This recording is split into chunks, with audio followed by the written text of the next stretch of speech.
Mother Devahuti had asked multiple questions, especially in the last 29th chapter. She had asked some questions.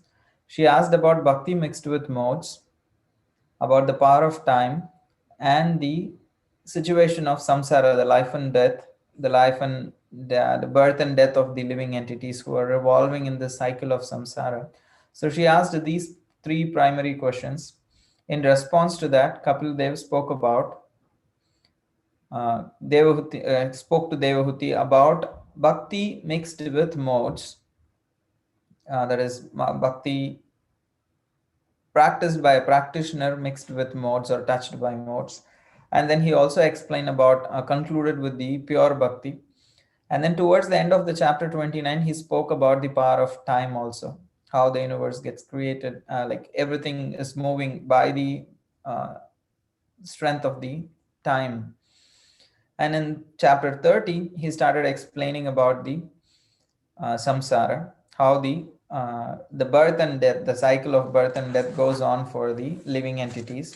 And in that, he mainly explained about, uh, like he described how the living entity, the life and death of a materialist, how he suffers when he is a young baby, how what he suffers when, especially post death experience, hellish experience.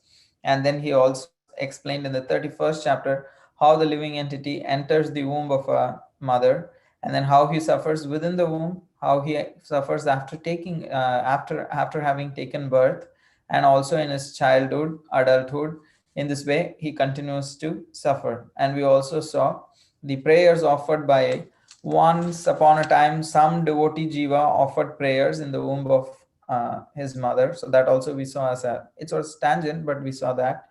And then we saw about how the living entity, after going through so much suffering throughout life, engages in bad association, causing further distress for himself in the future.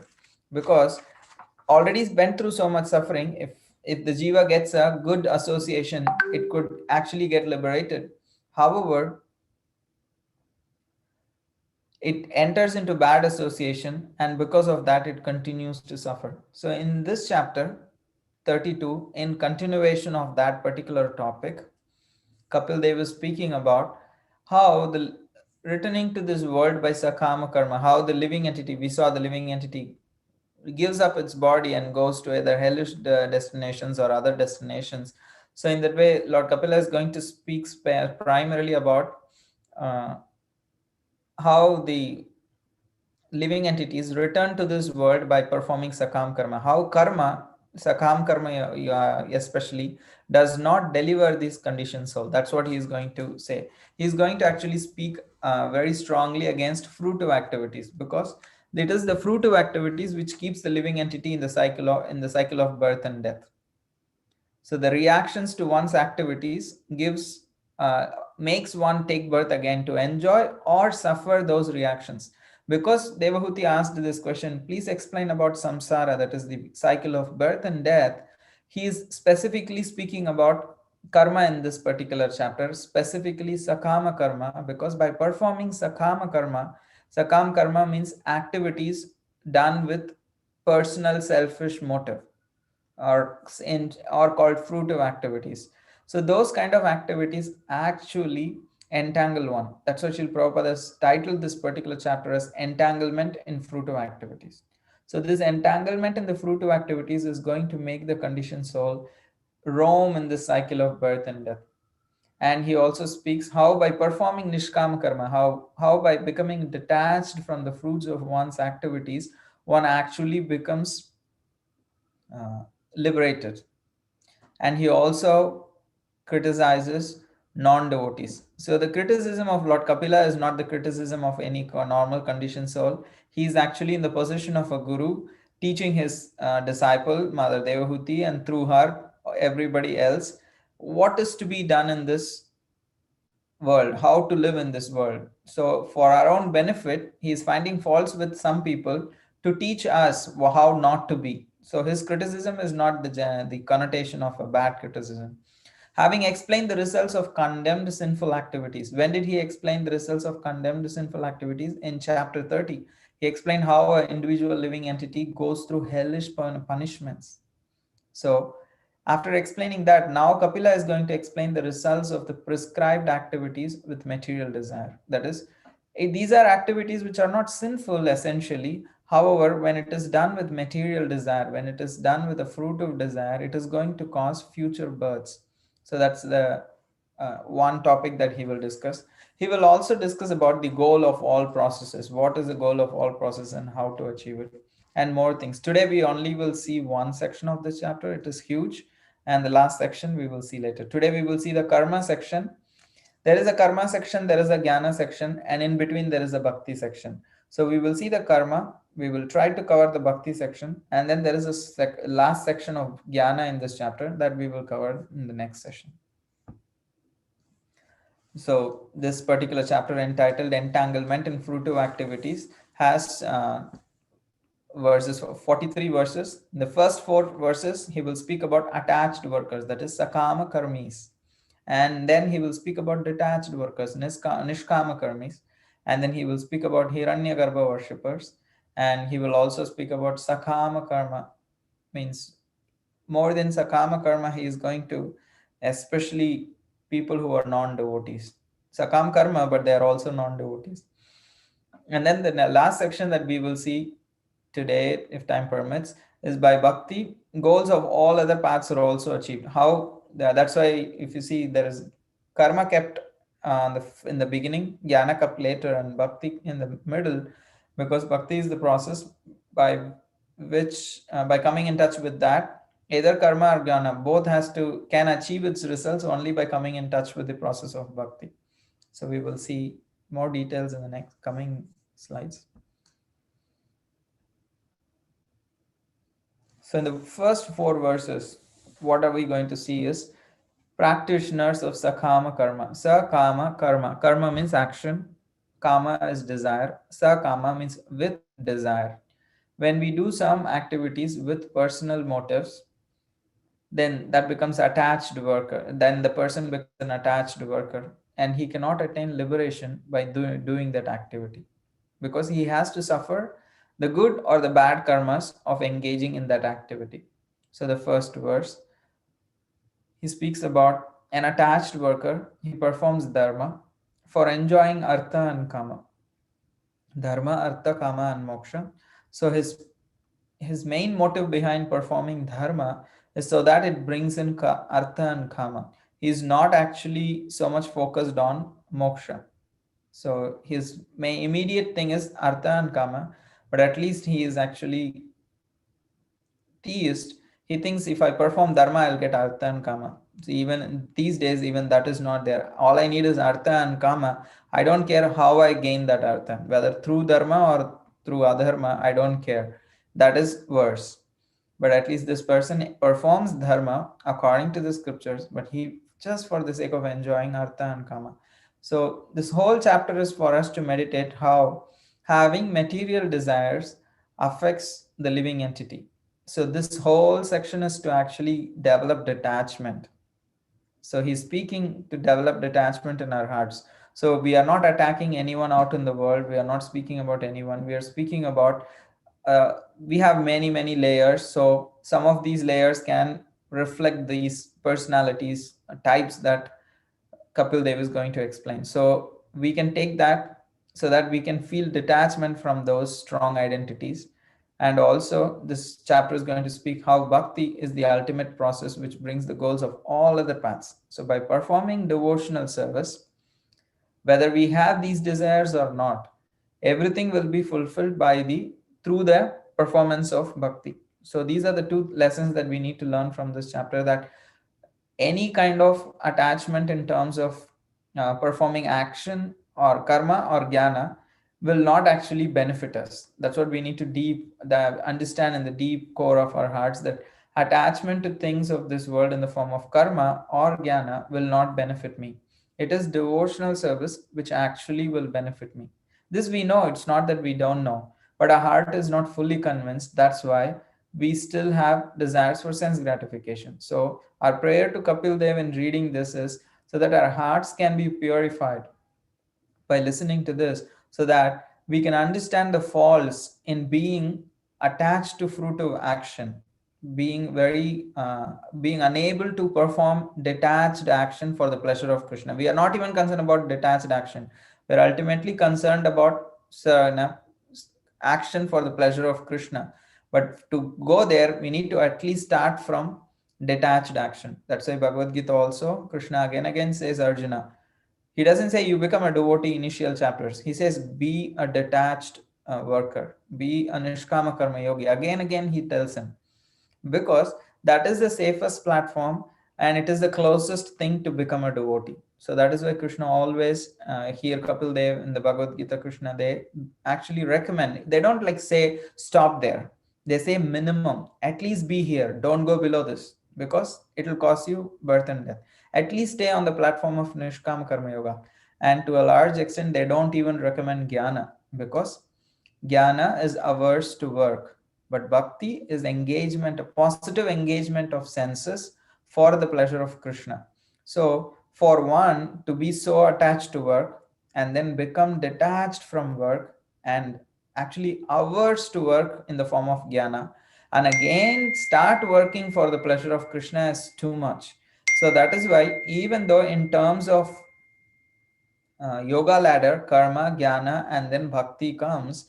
In terms of prescription, Krishna actually prescribes Nishkam Karma Yoga over jnana for Arjuna also in the Bhagavad Gita, because once a person takes up jnana, then Mayavad philosophy, then detach, like aversion to work, not just detachment, complete aversion to work, all these things comes up. So they cannot actually look forward for developing a relationship, which is the crux of Bhakti Yoga.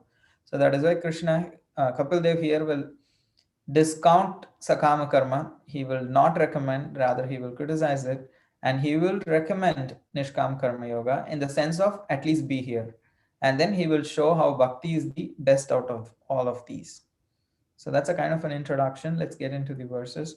So such a person who is actually averse to like not having an understanding of moksha and performing dharma for the sake of artha and karma, he's also averse to bhakti. What do you mean by bhakti here is, what does Kapil Dev mean by bhakti here is not just he is not worshipping, he doesn't go to temple or something like that. He really does not understand what is devotional service. But he will worship devatas, he will worship Pitru devatas and all kinds of devatas with full faith. He will engage in various sacrifices and austerities and vratas and all these kind of things. But if you tell him, okay, do this for the pleasure of Krishna, do like bhakti yoga, kind of a renunciation, if he sees, he will not go there. As soon as he sees devotees, they're not just religious, they're too spiritual, they have some kind of detachment, they give up sense gratification. He says, no, I don't want to do that. But sometimes these people will be much more strict in performing worship than even devotees. Devotees may go without offering an arti, without making an offering to Krishna, without praying, making a prayer for many days. They will chant sometime here, there, but if you see, they may not engage in all the limbs like very strictly. But these people will be like every day at a particular time, they will go show their, do their puja for the devatas, because there it is mode of passion. They need things. So this person is averse to bhakti because he sees bhakti means detachment. I don't want that. He wants to enjoy. So as a result of performing these kind of like sakam karma, if because he is dharmic, because he is performing according to dharma, he gets pious credits. Because he gets pious credits, he goes to the planet of moon and he enjoys there. But after his shine punye martalokam vishanti, after the pious credits are actually depleted, he comes back to the planet of earth. So what? So somebody may say, "Oh, what's the problem?" So I went, I enjoyed. I had a retreat, right? People go to resort, people like work hard, earn money, and then take the money and go to some kind of resort, some kind of retreat. They go to an island, they go to Hawaii, they go to somewhere to enjoy their senses, and they come back. Actually, they spend all the money and come back. But you ask them, "Hey, why did you waste money?" They say, what's the problem? I earned so that I can enjoy. So I earned money, I went and enjoyed, so I utilized it. How is it a waste of money? So similarly, this person may say, I worked hard in the Earth planetary system, I accrued pious credits, I went to moon, and I enjoyed my results, and I'm back to earth. So again, to enjoy, to gain more past credits. What's your problem? The problem is all the planets attained by such people are destroyed, whether it is planet Earth or planet Moon. Everything is destroyed when the Lord goes to sleep. That means basically at the day or at the end of the day of Brahma, everything is annihilated. So so it's temporary. Basically they're saying wherever you go, it's not a permanent location. How long are you're going to rotate in this uh, cycle of birth and death? So that's the whole crux. You're saying everything is temporary. That is the final. Whatever they earn in this life, whatever they earn in their life in the moon, or in terms of enjoyment, everything is actually temporary. So it's not a permanent thing. That is the final problem. Ashashvatam, that is the one word if you have to say for this whole thing. He's saying whatever you do, it's all temporary. You can't attain liberation which is permanent. So, and then he speaks about the detached workers who can actually attain the Supreme Lord by the practice of Nishkama Karma Yoga. So, they perform Swadharma like the other person also. They also perform Swadharma based on scriptural injunction, but they perform it with detachment. So here Kapil Dev says, but more intelligent people execute Swadharma with detachment. Nishsanga means no connection with the modes. They are not impelled by the lower modes at least. Nivritti Dharma. Nivritti means actually the path of, I would say, not renunciation exactly, but the path of liberation, I could say, we could say. Nivritti Dharma and Pravritti Dharma is that. Nivritti is actually path of letting go things and actually getting liberated. And do not desire the fruits of their actions, but offer them to the Lord. Nyasta karmanaha, for the sake of sacrifice. Nyasta. So they are peaceful, prashantah, because they are not attached to the fruits. They don't get agitated when things go according to them. It's not about what they get or what they do not get. Ultimately, it's about doing the duty, and it's all for the pleasure of Krishna. Whatever ultimately, I try my best. Whatever happens is ultimately in the hands of Krishna. So it's not irresponsibility; it is detached responsibility. That is the difference. Either people are attached or they are irresponsible.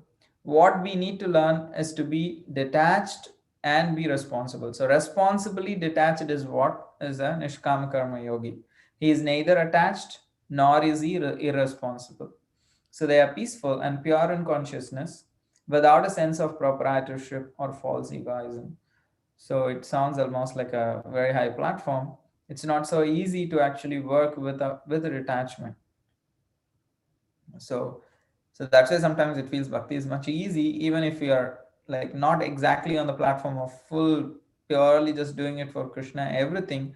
Still, because we are devotees of Krishna and we chant and we try to offer as much as possible whatever we do for the pleasure of Krishna, gradually our hearts get purified.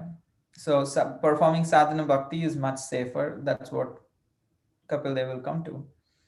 So those people who perform actions like this, like detached action, nishkama karmis, they go through, actually they attain the Lord through the path of sun. So Vishnu Chakurita writes, what is the path of sun? Path of sun means actually he says through the path of sun. He quotes Mundaka Upanishad or something. Through the path of sun, they go to liberation. That's what he basically it is attaining the Lord. That means path of sun means if you see Bhagavad Gita chapter 8, there is a way a yogi will leave in the day. There is another one who leaves in the night, who comes back. The one who leaves in the light, he goes. So that path, it's called as like one person leaves in the period of what do you call Uttarayan. So like that. So it's the path of sun, and they ultimately attain the Lord. So this is the second section. So we saw two sections. That the first section said how the attached workers cannot attain liberation, and the detached workers can attain the Lord through their process of executing Swadharma. So now we are going to speak about there is a third category, which is the destination of Hiranyakaraba worshippers, and how the bhakti process is superior to this. So who are these Hiranyagarbha worshippers? Hiranyagarbha also is the name of Lord Brahma. Sometimes it can refer to Garbhodakshaya Vishnu also, or the lotus which, yeah, Garbhodakshaya Vishnu also, you could say Hiranyagarbha. But here in this context, it is specifically Lord Brahma.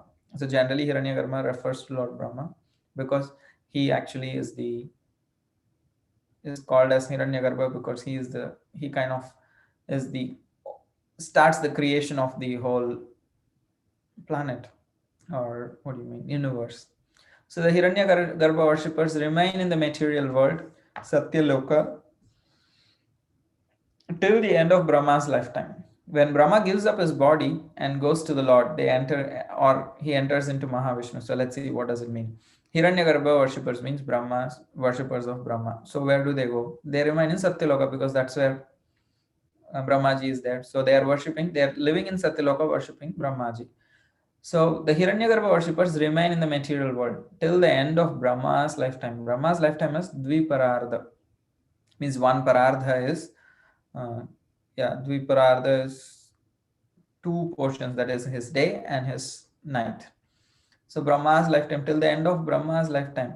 So when Brahma gives up his body and goes to the Lord, that is, he enters into Mahavishnu at the time of his uh, the night. So until then, they actually remain. No, this is lifetime. When he actually gives up his body and goes to the Lord, that is, he enters into Mahavishnu. If he is not liberated, we will see the details soon in the coming verses. So Brahma Loka, those detached yogis, by the practice of breathing exercises, reach Brahma's planet. So the detached yogis, by their execution of the execution of austerities, they reach actually Brahma Loka, Brahma's planet, or Satya Loka. After giving up their bodies in Brahma Loka, they enter the body of Brahma and get liberated along with Brahma. So at the time when everything gets annihilated and Brahma's lifetime is also getting over, if they were actually worshipping Brahmaji with a clear understanding with bhakti, they get a certain destination. If they did not have bhakti, they get a certain destination. That's what we are going to see. It's like a long-winded series of verses. Vishnu Thakur says, if the Hiranyagarbha worshippers only Brahma but do not have bhakti for Lord Vishnu, they will not attain liberation at the end of Brahma's life. That's what we saw. He enters into Mahavishnu. Some of them actually go back to Mahavishnu. When the next time there is a creation, they come back. They merge into the body of Mahavishnu along with Brahma. But when the universes are created again, they enter into the universe. So now the question is, why is Brahma going and entering into Mahavishnu? He is supposed to get liberated, right? He is supposed to go. Mostly we hear, oh, Brahmaji at the time of his end of his life, he goes back to the Vaikuntha planet. But here it says he also goes into Mahavishnu. So the whole commentary is, if even Brahma does not have bhakti, he also has to go into Mahavishnu. What to speak of his devotees? If he does not have bhakti, he also can get liberated. So what to speak of his followers getting liberated? So that, to emphasize that point, here it is said, he also will go into Mahavishnu, provided if he does not have bhakti. If he has bhakti, he can get liberated, but he cannot liberate his devotees. So although Brahma becomes liberated, in case if he has bhakti, he can get liberated, but he cannot liberate his followers. Only the Supreme Lord can liberate one from the clutches of Maya. So here, since without bhakti no one can become liberated, the whole idea is from these verses is to actually perform bhakti. Because even if you're Lord Brahma, if you don't have bhakti, you will not be able to get liberated. That's the idea. So now he's speaking, Kapil Dev has spoken about Sakama karma, Nishkama karma, and Hiranyagarbha worshippers. Or as even a person can be as big as Brahma. He has spoken about all of them. What happens when there is no bhakti? And now he is directly instructing his mother. Therefore, O mother Devahuti, take shelter or take direct shelter of the Lord who is seated in everyone's heart. So he's clearly indicating that process of bhakti is much better. Forget about all this worshipping Brahma, going to Satyalok or anything. Just take shelter of the Lord directly. That's much simple and easy. So Veda Drishti, here this is what we will see. Even Brahma, the Kumaras and other exalted personalities don't get liberated if they have Veda Drishti. Means you may say, Kumaras actually perform yoga and achieve perfection, and they are like liberated sages. How is that they will not get liberation? Vishwanath Thakur explains here it is not said that every Brahma or Kumara in every planet is not getting liberated. In some planet, if they don't have bhakti, they don't get liberated. It does not mean every Brahma is not getting liberated. Those Brahmas with bhakti will get liberated. These Brahma and Kumaras, if they don't have bhakti, even if they are as exalted as Brahma and the four Kumaras, if they have Brayud Drishti, even they cannot actually achieve liberation. So though they may attain Mahavishnu, because they will, at the time of annihilation, they will enter into Mahavishnu, they will come back in their same forms and positions in the next creation. They'll continue. Because of their absence of bhakti, Brahma and others return to the place where people perform sakhama karma. They will have to enter, like come back to the place of performing sakam karma is performed in this material world. So they cannot get liberated basically. So that's what is the whole point. Even if somebody is as big as Brahma, he cannot get liberated without devotional service. So Lord Kapila criticizes Sakham karma. So he already criticized Sakham karma in the first four verses. What is he doing again now? So let's see what does he say. Attached minds. With their minds attached to this world, the materialistic people perfectly perform their prescribed duties with attachment to fruitive results. They perfectly perform. And they think, oh, they are very great. They actually can get a lot of name, fame, even worshipped for performing their prescribed duties perfectly. They will be considered as the leaders of the society. They'll be considered as the celebrities of the society because they perform their prescribed duties very nicely. But the problem is they are attached to their fruitive results. And tormented by passion and with their minds absorbed in household affairs, they worship the forefathers. They will also worship their forefathers in turn, with an interest to get some kind of mundane profit. But they will not be interested in hearing Harikatha. That is the main sign. They are interested only in Dharma, Artha, and Kama and averse to Harikatha. Means they are just not interested, but they are like determinedly they don't want to hear Harikatha. They very consciously choose not to hear Harikatha. So that's why it's called averse to Harikatha.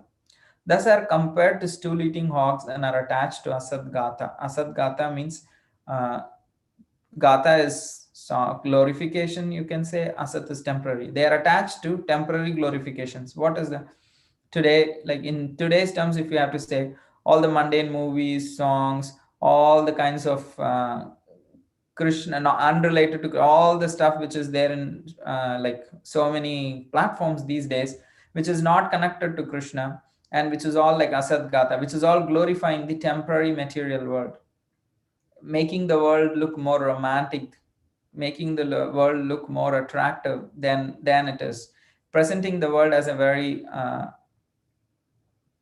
as a place which it is not.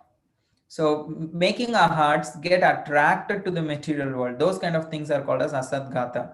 And today there is no dearth for those things, right? From the advertisements to billboards to videos to all kinds of stuff. It's all glorifying the material world, material life, and making us get attracted and attached to that. So then that's actually danger that we need to watch out for, because that is directly proportionate to our ability to uh, attach ourselves to Harikatha. We may hear, but it will not change our hearts. We may even speak, but it does not change our hearts, because we are also on the other hand attached to temporary things.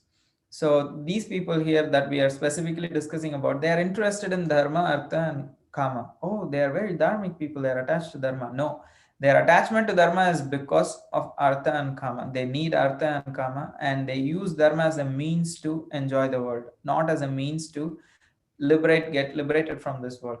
And their specific disqualification is their aversion to Harikatha.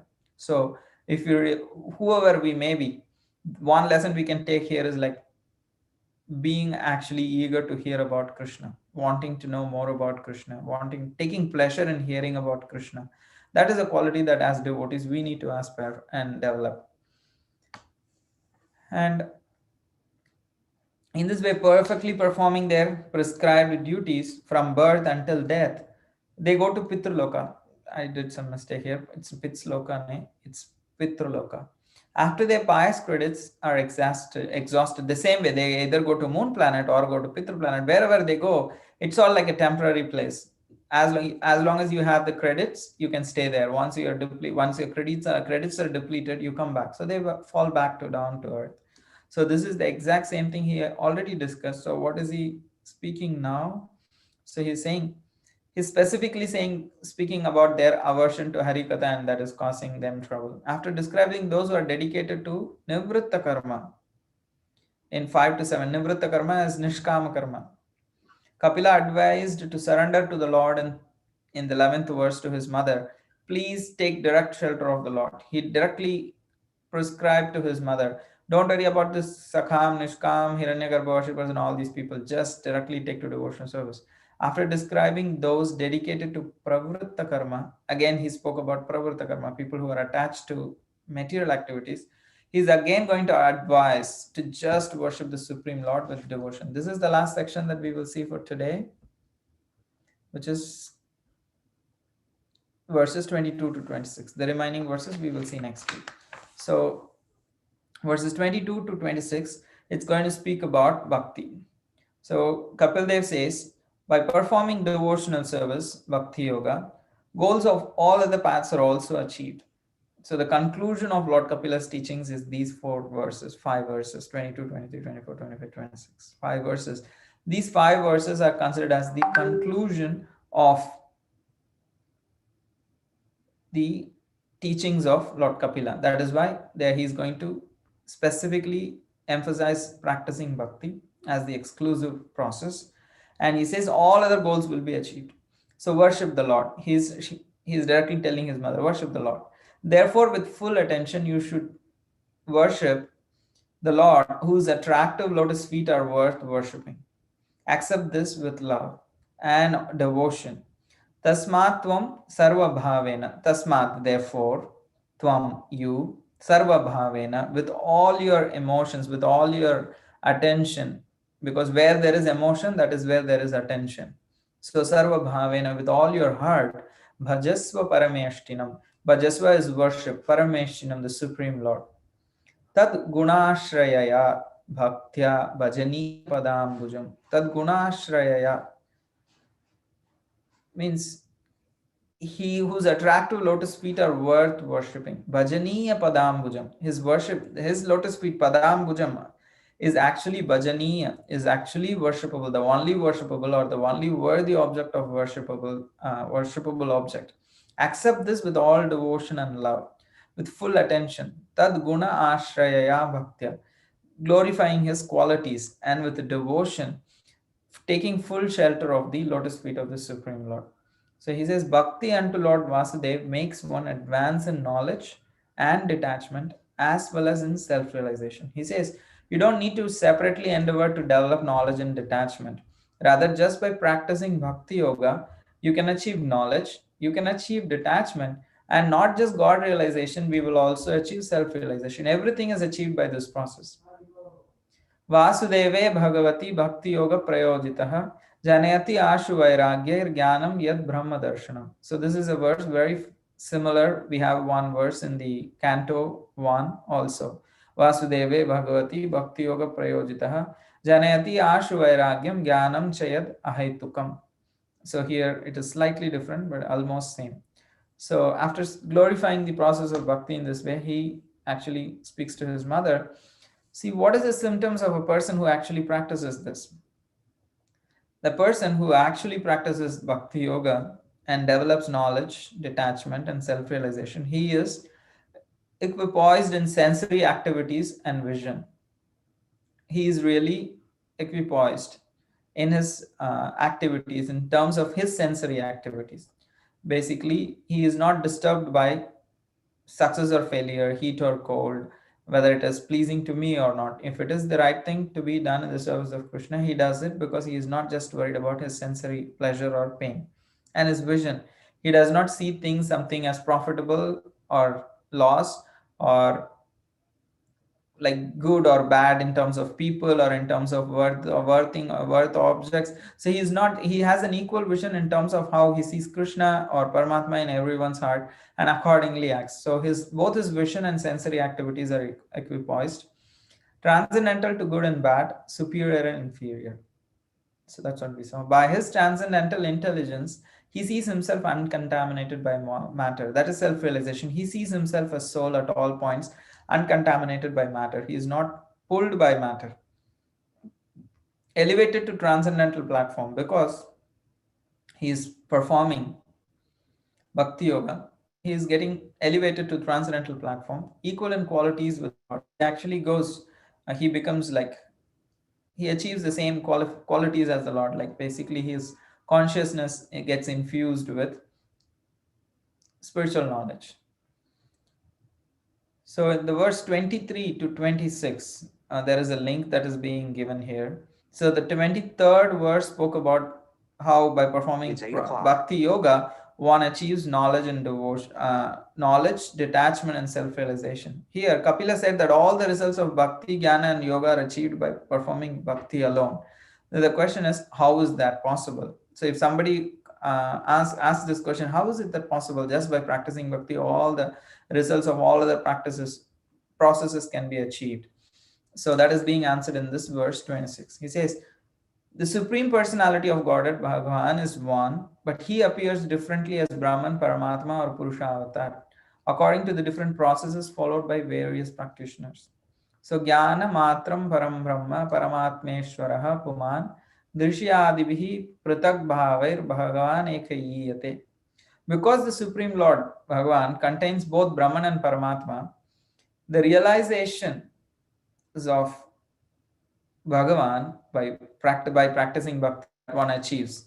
The realization that one achieves about the Supreme Lord by the practice of bhakti includes the realizations of Paramatma and Brahman. So the logic is, because the Supreme Absolute Truth's is topmost feature is actually the personal manifestation, and the personal manifestation is the superior, and the Brahman and Paramatma are subordinate. Brahmanohi pratishtaham, Krishna says in the Bhagavad Gita. So, because Brahman and Paramatma are situated on the basis of Krishna, so any realization of Krishna includes the realization of Paramatma and Brahman. On the other hand, by practicing jnana for Brahman or yoga for Paramatma, one does not attain the position of an associate of the Lord, for this is nowhere stated in the scriptures. Just by practicing Ashtanga Yoga or by realizing Paramatma, no one becomes a personal associate of the Supreme Lord in the spiritual world, nor by practicing jnana for realizing Brahman, one achieves this aspect. However, by practicing bhakti, one not only becomes an associate of the Lord, but he also has the understanding or the realization of the other features of the absolute truth like Brahman and Paramatma. So, in this way, Kapil Dev says, just practice bhakti.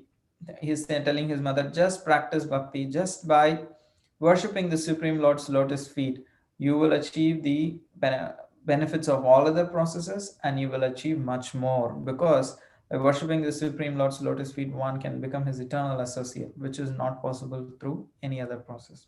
So in the last few sections of this chapter, we will see Kapila will be speaking about Jnana, the path of Jnana, and he also will be speaking about various paths, which ultimately they're all to realize Bhagavan, which are all realize the Supreme Lord. But we may not know that. So in this way, he's going to speak about he's going to emphasize the importance of the process of bhakti in this last but one chapter.